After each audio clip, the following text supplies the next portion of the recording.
inicial de lo que es el pensamiento cristiano, eso que llamamos como padres de la iglesia, empiezan a construir un bloque filosófico que no fue unitario, sino que se empezaron a implementar diferentes teorías. Entre ellas podemos destacar a los conocidos apologistas. Ellos defendían la fe sobre la razón. Podemos destacar a Tertuliano. Tertuliano y su famosa frase, creo porque es absurdo. Ellos entendían que si creíamos en Dios y se seguía a Dios ante cualquier circunstancia, pues íbamos a tener todo, no había que pensar más nada, simplemente creer en Dios y punto. La segunda concepción es la de los padres griegos. Con los padres griegos era algo muy contradictorio porque, ellos sabían todo lo de filosofía griega, pero también apoyaban la teología negativa y también seguían lo que son los dogmas de la iglesia, la Trinidad, la Virgen María y todo eso. Entonces, ellos decían que ellos sobreponían la fe sobre la razón, porque decían que Dios, no podíamos conocer a Dios positivamente, porque Dios es algo trascendente. Entonces, esto hace que la fe supere de cierta manera la razón. La tercera concepción es la de los padres latinos. Aquí entra San Agustín con sus ideas platónicas. Él decía que la fe y la razón estaban relacionadas, que la filosofía es sierva de la teología. Y él tenía varias teorías, entre ellas está la teoría de la iluminación, donde dice que gracias a la luz de la razón nosotros podemos tener un conocimiento universal de todo lo que está a nuestro alrededor. También está lo que es la naturaleza del hombre. San Agustín explica que el hombre está dividido en dos partes, el alma y el cuerpo. Entonces, que se unen en un acto involuntario, donde el alma tiene que sobreponerse al cuerpo y pues de ahí encontrar como alcanzar la divinidad. Pero todo eso es por medio de la razón, el conocimiento por medio de la razón y el conocimiento. Luego está la teoría política, donde San Agustín explica que de cierta manera la iglesia debe estar relacionada con el hombre, porque la iglesia es mediadora de lo que es la sociedad, la política y otros puntos.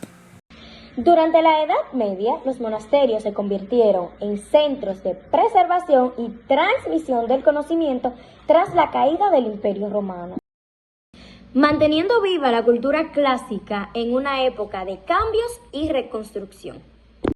Gracias a su labor, los monasterios se convirtieron en faros de cultura en los llamados siglos oscuros, sentando las bases para el posterior desarrollo intelectual de Europa. Besio fue el primer comentarista medieval de las obras de Aristóteles, El problema de los universales. Carolingo fue quien creó la escuela palatina. Aculino de York, él creó el trivium y el quadrivium. Y Juan Escoto difundió lo que es el neoplatonismo a través de sus obras. Los monjes dedicados a la oración, el estudio y el trabajo copiaron y conservaron manuscritos antiguos. En esta parte también inició lo que fue la escuela temprana, con dos problemas. El problema de los universales, que decía que el realismo exagerado, los universales existen antes de las cosas concretas. El realismo moderado, que explicaba que los universales existen en las cosas concretas, y el nominalismo, que decía que eso existe en nuestra mente. Y el problema entre las relaciones de la razón y la fe, donde habían filósofos de orientación platónica y defensores de la separación o independencia entre la razón y la fe. Bien, para terminar tenemos el apogeo de la escolástica, la cual se dio durante el siglo XIII. Para empezar nos encontramos con la filosofía platónico-agustiniana, la cual, esta etapa consistió en las ideas de Platón y de San Agustín.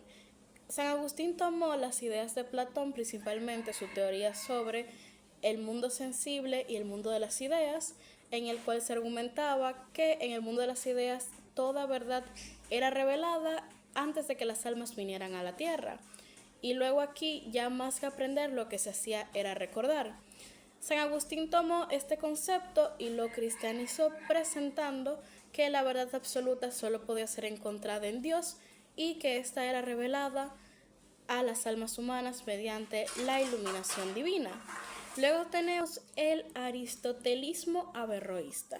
Esta etapa consistió en la interpretación que le dio Averroes a la filosofía de Aristóteles, y este presentó lo que era una doble verdad. Es similar a lo que pasó en el inicio de la historia de la filosofía, donde existía una división entre el mitos y el logos.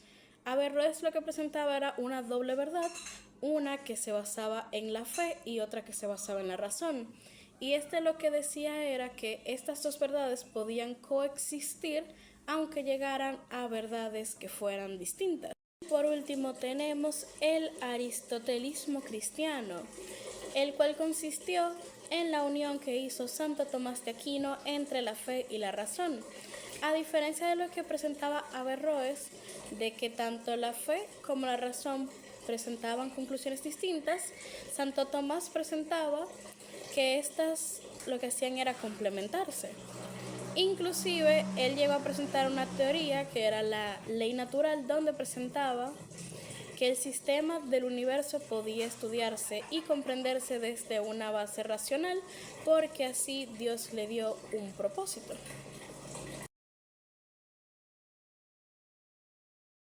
El nombre de la rosa y la filosofía cristiana medieval abordan la relación entre fe y razón, así también como el valor del conocimiento. La filosofía medieval, con pensadores como Santo Tomás de Aquino, buscó integrar la razón en el marco de la fe, promoviendo un diálogo entre ambas. En cambio, la película critica el dogmatismo y la represión intelectual, representados por el personaje de Jorge de Burgos. Oculta un libro de Aristóteles sobre la comedia, simbolizando el miedo al pensamiento libre y subversivo. Tanto la película como la lectura exploran la tensión entre el conocimiento y el poder, la fe y la razón y la libertad intelectual frente al control dogmático. Mientras que la filosofía medieval buscó en algunos casos integrar la razón en el marco de la fe, la película muestra los peligros de suprimir el pensamiento crítico y el conocimiento.